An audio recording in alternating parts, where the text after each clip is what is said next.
there, Jen here. I have a card video up today. This is a card I made for a swap that I did with my Stampin' Up! Upline.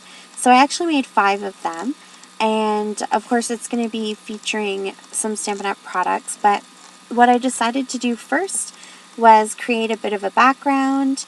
So I just took some regular cardstock, just actually cheap stuff that I had. I don't know where I got it from. And I started to mix together some of these Tim Holtz Distress Inks.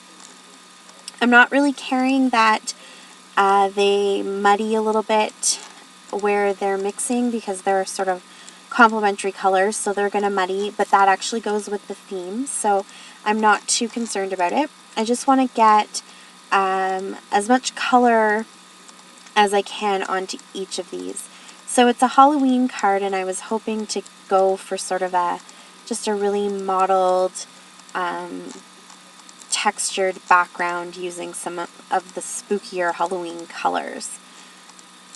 So the last color I have here is purple, and I go over the colors a little bit with this one. I really like this purple. It's sort of transparent, so you could really go over some of those other colors and see a lot of the especially the orange come out through the violet. So then I'm just going to go around the edges and darken them up a little bit. And once that's done, I'm going to splash it with water. So I really wanted big, huge splashes. I wanted lots of dripping, and you can see that the paper curled up, and I was hoping that it would do that. I specifically chose this cardstock so that it would crumple up a little bit and have some texture to it. I didn't want it to be a perfect flat piece. So there are the other pieces that I did. And then using the Everyday Jars dies from Stampin' Up!, I cut out the largest jar. So there you can see them. And I'll show you, yep, the jar that I cut out and the lid that I cut out. And I'm just using a standard card base that I bought at the dollar store, actually. So I'm just going to trace where that jar is, and I'm going to do a little bit of that citron around the edge of the jar and into the middle of the jar, because I'm going to make this a shaker card, so I just sort of wanted to have a bit of a background to it. I do spray some water here to try and do that water effect, but in the end it didn't actually make that much of a difference because the color is so light. So I only did it on this one. I didn't do it to the other cards. You can barely see it even when I focus. It doesn't make that much of a difference. So I just wanted to have some background color where that jar is. And then now I'm going to put some googly eyes into the jar. I'm just going to stack a few of them up. I wasn't quite sure how this was going to turn out, and I think if I was making this to send to somebody or for teachers' cards or anything like that, I would have filled up a lot more of those googly eyes. So you can see I just wanted to make sure that the foam dots that I was using were actually going to be a little bit taller than the googly eyes so that they actually looked like they were in the jar and they didn't make an indent on the plastic on the outside. And I'm using all of these little squares because I have so many of these random packages of foam dots that need to get used up. I don't know, I seem to need some, so I use a package and then I lose track of it and then I open up a new package. So I just want to get all of these half-used packets finished before I start opening a new one. So I've got all my sequins in there and my googly eyes and the foam tape ready.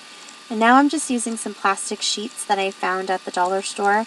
I think they're meant for pictures or something like that, but they're fairly thick plastic, so I like to use them for these types of projects.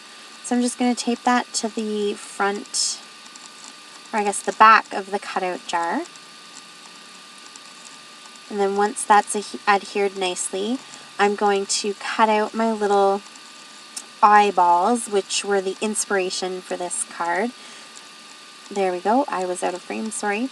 And I just used a little bit of the Distress inks, some green kind of all around it to make it look like it goes in the jar. And then I just used a dot of some red on the irises of the eyeballs.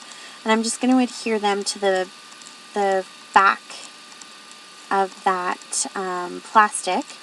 I'll use my new fine tip glue from Stampin' Up! To attach those floating eyeballs to the card. They're going to sort of go in the forefront to make it look like the jar is full, and then the sequins and the googly eyes will sort of be more in the background as the shaker card. So I'll pull all of the adhesive off of that and pop that onto the card base. It's just a standard card base that I got at the dollar store, so nothing too fancy. And I have here some burlap twine, and I'll put all of this together with the lid and a little tag that says, I think it says a treat for you to eat, or a spooky treat for you to eat, I think. So we'll put the lid down, and then I'm just going to twist up that twine and make it look like it's been wrapped around the jar a couple of times. And again, I'll use my glue, my new glue, to hold that down. So it just takes a second of me fiddling with it. The glue, so far, I really like it. It's been holding everything that I've tested it with. It just took a little bit of time to absorb into that twine and make sure that it wasn't going to move. So once I have that, I can pop the tag on, and that is my finished product. I stamped a little sentiment inside and added just a little bit of color to it. I'll show that here in a second. The sentiment just says Happy Halloween, and again, it's from that same stamp set. And I will show the stamp set as well. Here you go. It is Jar of Haunts, so you can see all those different fun things that you can fill your jars up with, and it coordinates with the Everyday Jars dies, so it's a lot of fun. And here is my finished product.